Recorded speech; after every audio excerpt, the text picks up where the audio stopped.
आहे का? कसा आहे?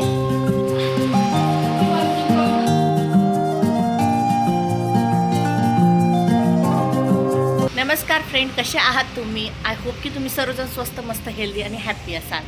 तर ॲक्च्युली मी काल ब्लॉग नव्हता टाकला, कारण त्याचं कारण असं होतं ना की परवाचा दिवस जो होता ना तो माझा इतका लेझी होता ना, म्हणजे रात्री झोपच झाली नाही. म्हणून मग दुपारी पण पूर्ण दिवस शांत शांत म्हटलं चला एक दिवस तरी ब्रेक घेऊयात. तर म्हणून मी काल बिलकुल पण व्हिडिओ पोस्ट केले नाही. तुम्ही इतके छान छान कमेंट करताय त्यासाठी खूप सारे धन्यवाद. आणि माझे व्हिडिओज तुम्ही बघता ते त्यानंतर कमेंट करता, लाईक करता, यासाठी तुम्हा सर्वांचे खूप सारे धन्यवाद. आणि तुम्ही सबस्क्राईब केले त्यासाठीही थँक्यू सो मच. पण अजूनही जे लोक सबस्क्राईब करत नाही किंवा ज्या लोकांनी अजून लाईक करत नाही अशा लोकांसाठी मी सांगते, प्लीज चॅनलला सबस्क्राईब करा. तुमचं एक सबस्क्राईब माझ्यासाठी खूप मोठी गोष्ट आहे. कालच्या व्हिडिओवर मला एका ताईंची एक कमेंट होती, त्यांचं नाव होतं इंडियन सूर्यान मॉम. माझं प्रोनाऊन्सिएशन जरा चुकीचं असू शकतं, समजून घ्या, सॉरी. पण त्यांची इतकी छान कमेंट होती ना मला की एक मला काल परवा काही शूट करूशी वाटलं नाही, पण तरीसुद्धा आहे ना इतकं छान वाटलं मला की त्यांची कमेंट बघून आहे ना मी पुन्हा परत फोन मी हातात घेतला. म्हणजे इतकं मोटिवेशन मिळून जातं. आणि त्यानंतर त्यांनी त्या कमेंटमध्ये लिहिलेलं होतं की तुमची ही चेन आहे जे मंगळसूत्र, तर हे कसं आहे किंवा किती ग्रामचं याची डिझाईन दाखवा, मी तुम्हाला अशा प्रकारे दाखवते. तर हे जवळजवळ 23 ग्रामचं आहे. अशी पूर्ण चैन आहे, नॉर्मल चैन आहे ती. आणि इथे आहे ना असं इथे जरा असे काळे मणी इथे असे गुंफलेले दोन्ही साईडने तसं आहे. आणि हा एक मणी आहे जो इकडे तिकडे असा हलत असतो. आणि हा मणी जवळजवळ 4 ते 5 ग्रामचा हा मणी आहे. खूप जास्त जड आहे हा. तर अशी आहे माझी ही पोत. हिला जवळजवळ 5 ते 6 वर्ष झाले मी बनवले. आणि तर एक आहे ना एक अशी एक अटॅचमेंट असते बघा एखाद्या गोष्टीसोबत, कारण खूप हाऊस असते एखाद्या गोष्टीची. आणि ती घातल्यानंतर ती आपल्याला जेव्हा भेटते ना तेव्हा एक आनंद खूप हे असतो. आणि मी ही नेहमी घालत असते. आणि अजून एक आहे माझ्याकडे वाट्यांची. तर माझी ही पण हाऊस असते की म्हणजे मला हेही वाटतं की वाट्यांचीही घालावी, त्यासोबत मग मी ही किंवा ती असं आलटून पलटून घालत असते. ताई खूप सारे तुम्हाला थँक्यू, खूप सारं धन्यवाद की तुम्ही मला इतकी छान कमेंट केली त्यासाठी. आणि असेच माझे ब्लॉग बघत जा. अजून तुमच्या मित्रमैत्रिणींना जे कोणी इंटरेस्टेड असेल ब्लॉग बघण्यासाठी, फॅमिली ब्लॉग बघण्यासाठी, त्यांनाही शेअर करा. आणि आता आहे ना विरांश, आथांग यांची सगळ्यांची आंघोळ झाली, नाश्ता झाला. आणि आथांगला मी तसंच बसवलं आंघोळ झाल्यावर, म्हटलं नाश्ता करून घे. पुन्हा खराब झाला तो. आता त्याला परत आंघोळ घालायची आहे. आंघोळ करायची ना परत? हो. तर मी चला आता आंघोळ घालते. आणि आत्ताच इतकं पूर्ण ना आभाळ आलेलं, केवळ जवळजवळ 1 तासापासून पूर्ण आभाळ होतं. इतकं छान वातावरण वाटत होतं. आणि आता आहे ना हे बघा अचानक ऊन पडलं. म्हटलं तुमच्यासोबत शेअर करा की इतकं छान वातावरण आहे, वाव किती छान. तर ते नाही, तर आता लगेचच म्हणजे इन्स्टंट मी फोन हातात घेतला आणि ऊन झालं. असो, उन्हाळा गेल्यावर पावसाळा लागणारच. ते वातावरण आपल्याला पुन्हा बघायला मिळणार आहे. आणि तेव्हा असं होईल की यार कधी ऊन होईल परत, कधी पाऊस थांबेल, असंच असतं माणसाचं. चला ठीक आहे, चला दिवसभरात काय काय होतं मी तुमच्यासोबत शेअर करते. पूर्ण व्हिडिओ शेवटपर्यंत व्हिडिओ नक्की बघा. अथांगला आंघोळ घालून दिली आणि त्यानंतर म्हटलं चला की आता स्वयंपाक करून घेऊया, कारण यांना जायचे आज बाहेर 2-3 दिवसासाठी. तर ते बोलले की त्यांची आता मिटिंगला गेले, तिकडे आले की लगेचच ते निघणार आहे. म्हणून म्हटलं की ते येईपर्यंत स्वयंपाक तर करून रेडी ठेवूयात, कारण त्याच्यानंतर मग लगेच स्वयंपाक झाला का ते जेवले का ते निघून जाते, म्हणून मी बाकीची कामं करायला आपली मोकळी. सिंपल भाजी करायचं ठरलं होतं, डाळ कांदा. कारण रोज काय करावं ना खरंच हे येत नाही. उडदाची डाळ करायची ती ना शनिवारी. येस, हो घरून खेळतोय ना, खेळ.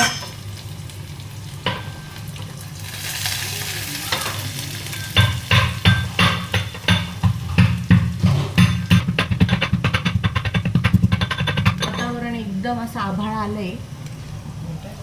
ते वातावरण एकदम असं आभाळ आलेलं. लाईट पण नाही, गरम इतकं होतंय ना जास्त. हां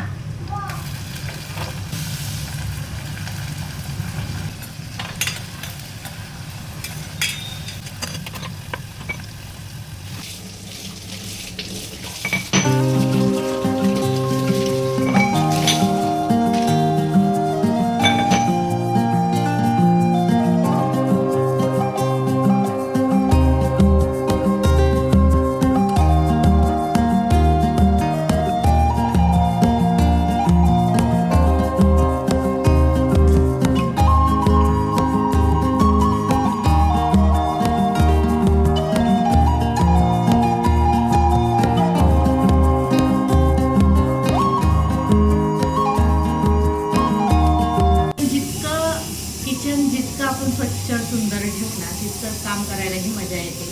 आणि जितकं आपण म्हणजे स्वयंपाक करता करता मी काय करते आवडत असते म्हणजे म्हणून मग आहे ना पसारा खूप कमी होतो.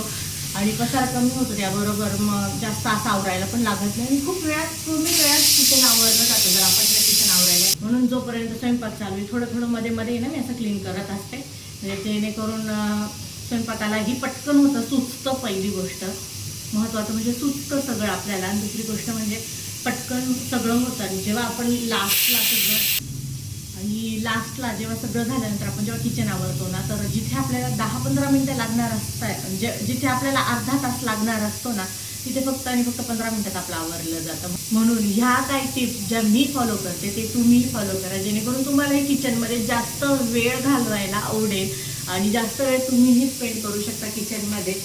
म्हणजे जितकं आपण क्लीन ठेवू ना तितकं आपल्याला किचनमध्ये यायलाही बरं वाटतं.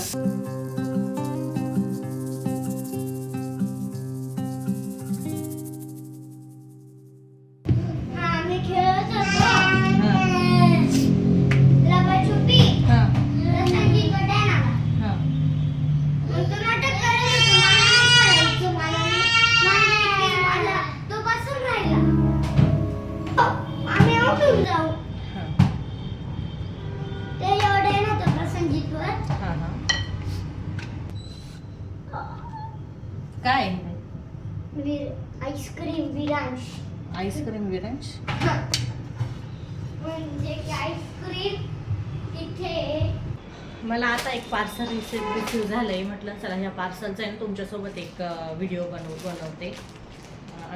प्लाझो मागवली पॅन्ट जरा मला आहे ना प्लेअरवाली पाहिजे होती.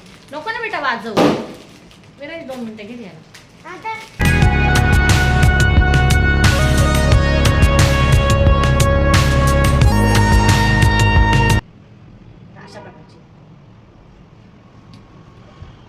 म्हणजे डेली यूजसाठी घरात वापरण्यासाठी. काय बघू कसा खातो तू मँगो कसा खातो? हा मँगो पप्पानी आणला. कसा खातो तू? खा छान आहे का? कसा आहे? हॅलो मी दुपारी आहे ना जरा बाहेर गेले होते, काम होतं माझं. तिकडनं आले आणि लगेचच आमचं ठरलं की माझ्या माहेरी जायचं कारण माझ्या भावाच्या मुलीलाही बघायचं होतं. जरा भेटून पण येऊ कारण परत नंतर यांची परत शाळा चालू झालं परत जायला भेटतं की नाही माहीत नाही. म्हणून मग म्हटलं चला आता आज जाऊन मग त्यांना सगळ्यांना भेटून पण येऊ आणि तिलाही बघून येऊ.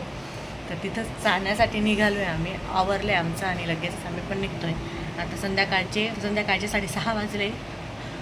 अर्धा 1 तास लागतो पोहोचायला म्हणजे 7-7:30 वाजेपर्यंत आम्ही तिथे पोहोचून जाऊ आणि आता लगेचच निघतो आहे आम्ही.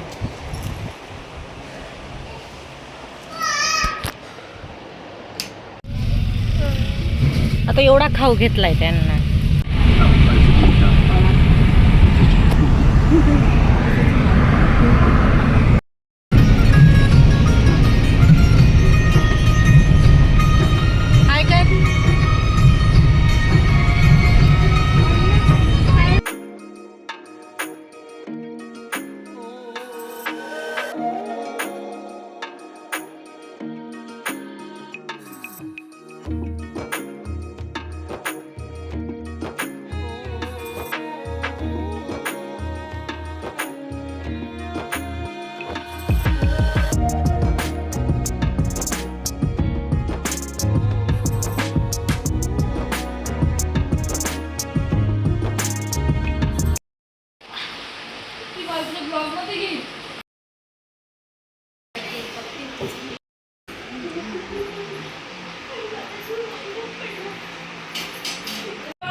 पेशंटच्या आईची काय भाव नाही भाव.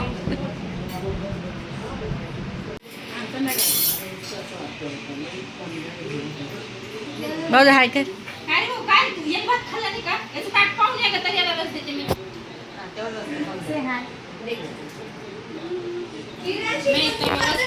पण भात उष्ट टाकणार आहे ना, नाही खाल्लं ना.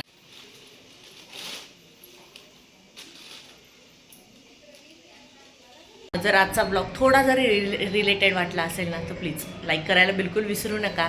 आणि असेच ब्लॉगसाठी, असेच फॅमिली ब्लॉगसाठी तुम्ही सबस्क्राईबही करा. भेटूया उद्याच्या ब्लॉगमध्ये. तोपर्यंत बाय.